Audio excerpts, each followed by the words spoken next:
এই লোকটা ঘোষণাই দিয়ে দিলেন যে আমরা আমার নিজের পক্ষ থেকে যা অত্যাচারিত হয়েছি আমার দলের পক্ষ থেকে সব আল্লাহর জন্য মাফ করে দিলাম। মনে হচ্ছে ১৫০০ বছর আগে নবীজি নিজে মক্কায় দাঁড়িয়ে যেটা বলেছিলেন, লা তাসরিবা আলাইকুমুল ইয়াউম ইয়াগফিরুল্লাহু লাকুম, ঠিক সেই কথাটাই উনি বললেন, কোনো অভিযোগ নেই কারো উপরে, সব মাফ করে দিলাম। এই দৃশ্য দেখেই তো ১৫ থেকে ৫৮ ভাগ এই কয়েকদিনের ভেতরে মানুষ সব ইসলামের দিকে আসতেছে, শুধু একটা দৃশ্যের কারণে। মানুষ লুটপাট নিয়ে ব্যস্ত, মারামারি নিয়ে ব্যস্ত, আর উনি এই বুড়ো বয়সে ৬০, ৬২, ৬৫ বছর বয়স ওনার, অথচ এই বয়সে সেই ফেনীতে গিয়ে হাঁটু পানির ভেতরে, গলা পানির ভেতরে মানুষের খোঁজ নিচ্ছি। কই দেশে আর মানুষ নেই?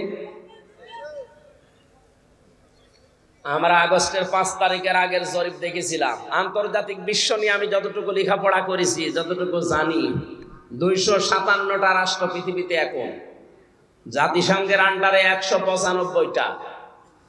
বিশ্বে বহু দেশে আল্লাহ আমার এই ছোট জীবনে আমাকে নিয়েছে।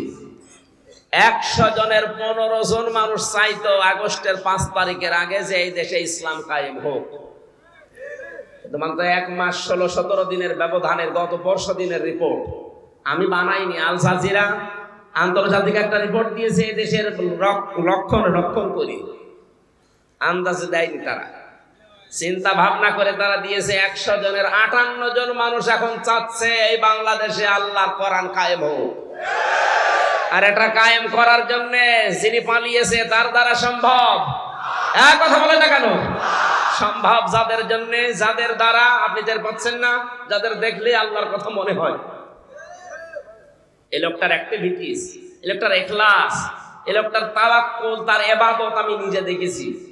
আমি এই বয়সে, আমার ৩৩ বছর বয়স, ১-১.৫ পারা দাঁড়িয়ে পড়তে গেলে আমার পায়ে ব্যথা হয়। আর উনি এক একটা সেজদায় ৪৫ মিনিট, ১ ঘন্টা সেজদায় পড়ে আছে। আমার বাবার চাইতেও বয়স বেশি, আমার বাবার ৫২, ওনার ৬২ উপরে। এত বয়সে যদি ইবাদত করতে পারে, যৌবন বয়সে কি করেছে তার ইখলাস দেখেই তো আল্লাহ মানুষের মনের ভেতরে মহব্বত, ভালোবাসা ঢেলে দিয়েছে। প্রকাশ্য শত্রু, তারপরও সামনে গেলে নরম হয়ে যায়। কুষ্টিয়ায় গিয়েছিল কিছুদিন আগে, এক নজর দেখার জন্য হিন্দু পর্যন্ত পাগল যে একটু দেখতে দেন। এই ভালোবাসাটা পয়দা করেছে টাকা পয়সা দিয়ে। এই কথা বলেন। আল্লাহ বলেন, কোন মানুষ যখন ঈমান আর আমলে উত্তীর্ণ হয়, তখন আমি আল্লাহ ওই লোকটার প্রতি সৃষ্টি জগতের ভেতরে একটা ভালোবাসা পয়দা করে দিই। এটা বাস্তব, আমরা এখন দেখলাম। সুতরাং চুলকানি যাদের উঠতেছে, শিবিরের নাম শুনে যে সমন্বয়ক ১৫২-র ভেতরে ১০৮ জনই শিবির। আরে শয়তান, তোর ছেলে মেয়ে কোথায় ছিল? বল, তোর ছেলে মেয়ে কোথায় ছিল এতদিন? যারা জীবন দিয়েছে এই সাইদ আবু সাইদ রংপুরে শিবিরের সাথী ছিল। এক কথা বলে না কেন? পুলিশের গাড়ি থেকে যাকে আহত অবস্থায় উপর থেকে টান দিয়ে ফেলে দিয়েছিল আমিন, শিবিরের সদস্য ছিল। টের পাচ্ছেন কোথা থেকে কি হয়েছে? তাহলে আন্দাজে লাফাচ্ছেন। এখন আপনি কি করেছেন ১৫.৫ বছর? কিচ্ছু অবদান আপনার নেই। সুতরাং এই নাস্তিক যেই কয়টা রাম আর বামরা যখন লাফাচ্ছে, আমার মনে হয় এদেরকেও এই ফরিদউদ্দিন মাসুদ, রুহুল আমিনের মতো অবাঞ্ছিত ঘোষণা করা দরকার দেশের জন্য। এগুলো ক্যান্সারে দেশে। এই জালেমের এত বড় বেশি ক্ষমতা ছিল না, খালি আলেম নামে কিছু জালেম তাকে পরামর্শ দিত, তার ভেতরে এই ফরিদউদ্দিন মাসুদ একজন। এই লোকটা যদি কোরআনের পাখির ফাঁসি চাইতে পারে, আমরাও উল্টা করে তার ফাঁসি এখন চাই। কথা বলেন। আমরা অবিলম্বে তার বিচার চাই। শাহবাগের মতো জায়গায় যে নাস্তিকদের পক্ষ নিতে পারে কোন আলেম, এদেশের সব ঘরানার আলেম এখন তাকে মন থেকে ঘৃণা করে। আমরা কাউকে ভালোবাসলে আল্লাহর জন্য বাসি, কাউকে ঘৃণা করলে আল্লাহর জন্য করি। নাস্তিকদের কাজ যেটা, সেটা যে বলছে জীবনের সবচাইতে বড় সাওয়াবের কাজ করলাম। আজকে কত বড় শয়তান! ওর নামে অনেক পীর এখন সাফাই গাছে যে আমাদের তালুই হয়। কিসের তালুই আপনার? কোরআনে কারীম জানিয়েছে, যারা আল্লাহ রাসূল এবং জিহাদের বিরুদ্ধে অবস্থান নেয়, তারা যদি নিজের বাবা মা হয়, স্ত্রী হয়, সন্তান হয়, তাও তাদের বাদ দেওয়া লাগবে। সূরা তাওবার আয়াত, সূরা তাওবার 23 নম্বর আয়াতের তাফসীর পড়ে দেখেন, এখানে ৮-৯ জনের ব্যাখ্যা আছে। যে পীর নামে আপনি এত বড় পীর, বুজুর্গ মানুষ, এই কথা বললেন কি করে যে আমার তালুই হয়? কিসের তার ওই বাবার সাথে সম্পর্ক রাখা জায়েজ নেই যারা জিহাদের বিরুদ্ধে অবস্থান নেয়। আর এই লোকটা জিহাদের বিরুদ্ধে অবস্থান নিয়ে 100 তথাকথিত মুফতির সাক্ষ্য নিয়ে জানিয়েছে হাসিনাকে দিয়েছে যে এই দেখেন আমরা আলেমরা বলছি যা জিহাদ চলছে দেশে এটা জায়েজ নেই।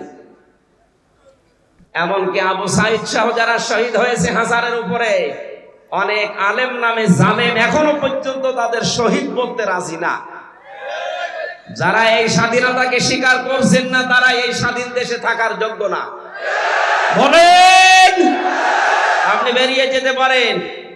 71 সালে যাদের ভূমিকা উল্টা ছিল তাদেরকে যদি দেশ থেকে বের করার জন্য ঘোষণা আসতে পারে, 24 সালের এই স্বাধীনতায় যারা এখনো পর্যন্ত মেনে নিতে পারছেন না 100 জনের 14 জন এখনো আছে। আমরা চাই আপনারা চলে যান, যান যেখানে যাবেন যান, যেখানে চলে গেছে আপনারাও যান, দরকার নেই আপনাদের।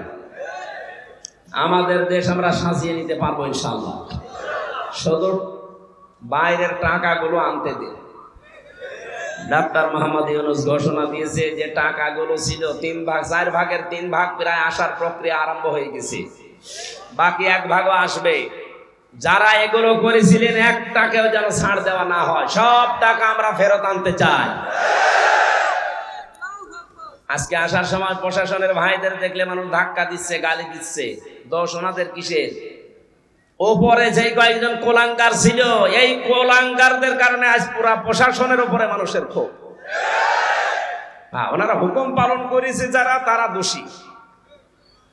যে মানুষগুলো হুকুম দিয়েছে দোষ তো তার আছে, হুকুম পালন করতে গিয়ে শেষ পর্যন্ত আর যখন দেওয়ালে পিঠ থেকে গেছে তখন যারা এগুলো করেছে তাদেরকে আল্লাহ মাফ করে দেবে। কিন্তু যে মানুষগুলো আরো আনন্দে করেছে এই তানভীর ওসির মতো, কান তো একটা ছাত্ররা ফাটিয়ে ফেলেছে, শুনলাম যে থানায় পিটাতে পিটাতে তারা পায়খানা করে ফেলেছে, এখন আছে জেলে।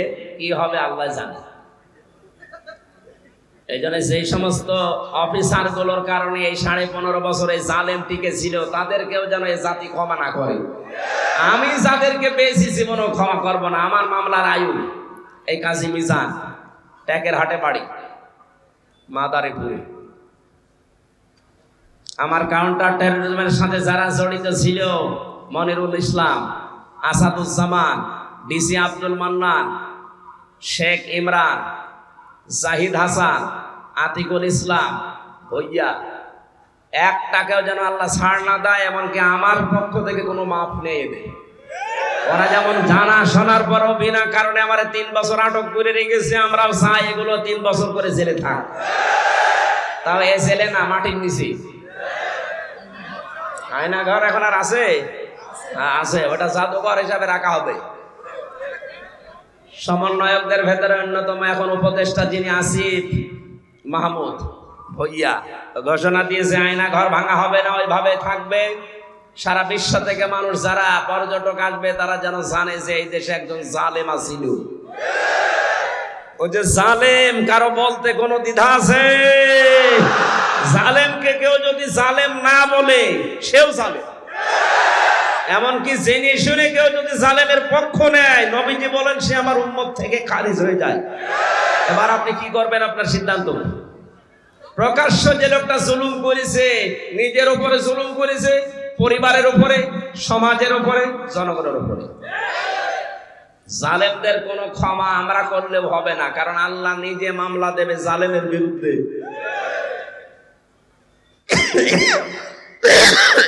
কথাটা খুব ভয়ঙ্কর কথা, আল্লাহ নিজে মামলা দেবে। আপনি টের পাচ্ছেন? আমার তো এই আয়াত পড়ার পরে সূরা শুরার 42 নম্বর আয়াত, এই আয়াত পড়ার পরে আমার শরীর শিউরে ওঠে যে এদেশের 1628টা চেয়ারে যারা ছিল সবগুলো জালেম। 1 টাকাও আমি ভালো পাইনি। আমি বহু জায়গায় গেছি, প্রত্যেকটাই জালেম ছিল। আরে প্রত্যেকটাই আল্লাহর মামলার আসামি। বলেন